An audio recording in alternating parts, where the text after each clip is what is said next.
What's up YouTube? Drew here. Today I want to talk about the tropical Americas coming to Disney's Animal Kingdom in 2027, as recently the entire specific layout of this land was revealed, as well as some official new details that I think have flown under the radar and are definitely worth talking about. So with that being said, let's dive into Disney's Animal Kingdom's newest land. Back at D23 in August, during the Disney Experiences Showcase, that's where we got our official confirmation that DinoLand U.S.A. is about to go extinct as it's transformed into the tropical Americas with a brand new original carousel, a giant hacienda, the world's first Encanto attraction, and a reimagining of Dinosaur with a brand new Indiana Jones story. And the name of this area is going to be Pueblo Esperanza, which translates to the Village of Hope, which I think personally is a beautiful name. My bold prediction here for the tropical Americas, before we are seeing a single shovel in the ground, is that this is going to be regarded as Disney's most classic project since New Fantasyland started to open over a decade ago. In 2012, everything around this project, in my opinion, screams very classic Disney with a warm and welcoming environment. So why do I feel that way? Well, let's look at those details, and that's what I want to talk about with all of you. But as we enter Pueblo Esperanza on the left, that is where that new carousel is going to be. And that's currently where the Boneyard is in DinoLand U.S.A., the kids' play area. That is going to be completely removed for this new carousel. And if you're looking at the layout, you can actually see that they are literally in the exact same spot. The characters that we are going to see on the carousel itself is actually branching off of an original storyline for the Village of Hope. And that is something that I love. It's not just IPs here, there is originality, and then those stories are based off of that original story, if that makes sense. Personally, I love that. Disney has said that there is a woodcarver in town who has taken some inspiration from their favorite Disney stories, and then that's why we are seeing them represented on the carousel. So that allows for multiple different stories like Kevin from Up. Also the fact that this carousel has a very specific nighttime lighting design with those string lights that we are going to see above us. It might not be noticeable at first, but creating specific nighttime lighting for this is going to draw guests into this area and just make it feel like a warm and inviting environment. Also at the entrance of the land, this is where we are going to see that giant hacienda that is currently Restaurantosaurus. Another point to make here where Imagineering is planning so far in advance, even if people don't realize it.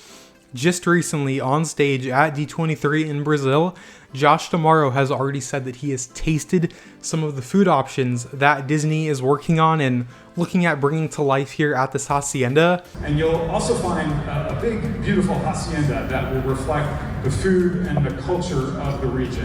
And I've already heard stories about what they're creating from food. I tasted it. It's going to be fantastic. I just think that that is fascinating that, like I've mentioned, we don't even have a shovel in the ground yet. And the chairman of Disney Experiences is already giving feedback on what we are going to be tasting in 2027. So that's everything at the front of the land. And then directly in the center, right next to where Triceratops Spin is currently, that's where there is going to be this beautiful fountain that also in the story for Pueblo Esperanza, Disney has said that this is a spot where villagers in the land meet.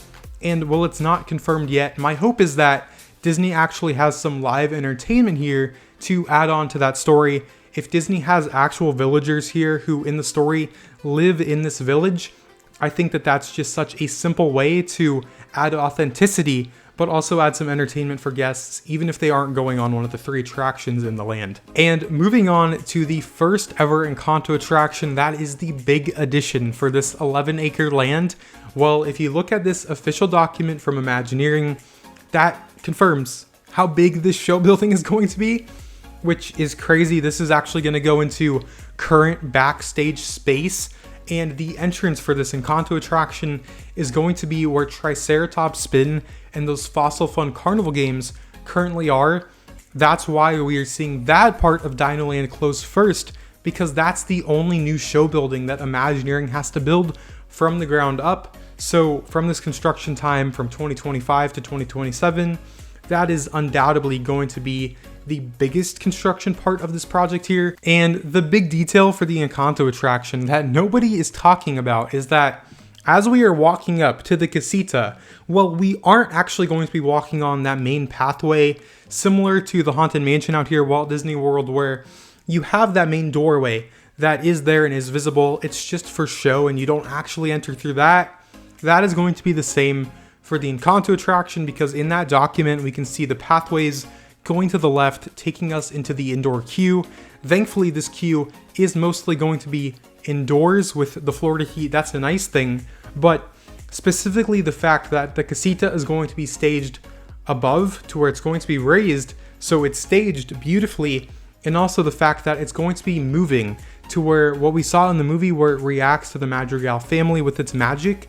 Well, Walt Disney Imagineering is doing the same thing here, and I just think that that is so freaking cool, where we are going to be walking up to the casita and the doors at the entrance are going to be opening and closing.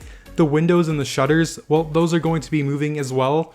On stage at D23 in Brazil, in this video from Laughing Place, you can actually see an animated piece of concept art that Disney hasn't released online, unfortunately, in full resolution, but I just know that that's going to be one of those things where the way it's staged and having that kinetic energy, that is going to be so cool, and I cannot wait to see that, especially because it's such a massive part of Encanto. So you walk inside, you see those pathways, that's where we are entering the show building. But if you look at the direct other side of the show building, you can see one main exit path where all of us will exit, and this confirms that the load station and the unload station are going to be right next to each other, which is perfect because that maximizes the use of space here. But that also confirms where that big finale scene is going to be, where we end up in Antonio's room. If you look at the show building like I have on screen right now, I will have circled where I expect the finale scene to be, just based on that exit path alone. It's actually kind of crazy how many gaps you can fill in just based off of one document. Now, when I'm saying where that big finale scene is going to be, where we end up in Antonio's room, that is pulling from a statement which was recently made by Michael Hungen. He is one of the main incredible Imagineers that is overseeing all of these 5 years of projects in the works right now for Walt Disney World. I've met Michael before, he's a great guy, and just one simple statement that he made on stage at D23 in Brazil confirms that we are going to eventually end up in Antonio's room. Take a listen here. And so Casita has magically kind of put furniture together from the house so that we can go on a journey throughout, and ultimately we end up in Antonio's room, which has been transformed into this beautiful, amazing rainforest full of animals. So we'll get to hang out with Antonio and all of his new animal friends. It's going to be great. So that lines up with that piece of concept art which was revealed back at D23 in Anaheim in August. And that piece of concept art is not final by any means, nor has the ride system been confirmed yet. But when I'm hearing Michael say eventually end up in Antonio's room, it seems like the beginning of the attraction, like they have teased, is going to be more of the furniture in the casita moving us around, and then we make it to Antonio's room for that big celebration with all of the animals, and then we are disembarking back to Pueblo Esperanza. I think that this attraction is going to be an instant classic and a fan favorite once it opens. And that takes us to the other major attraction in this land, the brand new original story for the Indiana Jones attraction. And like I've talked about, that's what I love, is that we are seeing originality here, even with intellectual properties being used. With the Indiana Jones story, we are going into the Mayan temple to find rumors of a mythical beast. Indiana Jones obviously wants to find this mythical creature, and we are going along for the journey. Now, I do believe that this one piece of concept art that was revealed back at D23 in August is a final concept. This likely could be earlier on in the attraction, but that remains to be seen. I think that because Imagineering is going with an original story here, as well as Bruce Vaughn, the president and chief creative officer of Walt Disney Imagineering, the first project he ever worked on at Imagineering was Indiana Jones at Disneyland. So I think the fact that he is closely overseeing this project and that this attraction specifically has a special place in his heart to him, I think that that is going to benefit it greatly, and that this attraction is going to be different from what everyone is expecting, but going to deliver with 1000 animatronics of Indiana Jones and whatever those creatures end up being, which we don't know yet, but I think it's going to be awesome. While we wait for more details on the attraction itself, if you look at this document, this is where we can actually see a completely transformed area in Pueblo Esperanza. This is currently that pathway where you can meet some characters in DinoLand, but if you look at that post-development in the document from Imagineering, it looks completely different in Pueblo Esperanza. And this is actually rumored to be a brand new play area themed around Indiana Jones or the Mayan Temple in some way. I think taking an underutilized space with that trail right now and having a new play area in some form themed after Indiana Jones is perfect, because there's nothing more Indiana Jones than discovery and exploration and adventure, and allowing kids to have a second offering that they can experience if they can't go on either the Encanto attraction or the Indiana Jones attraction. I think that would be perfect. And in addition to all of that, we also believe that there is going to be a dedicated Encanto meet and greet somewhere in this land. That's just a no-brainer with how popular character interactions are at the parks these days.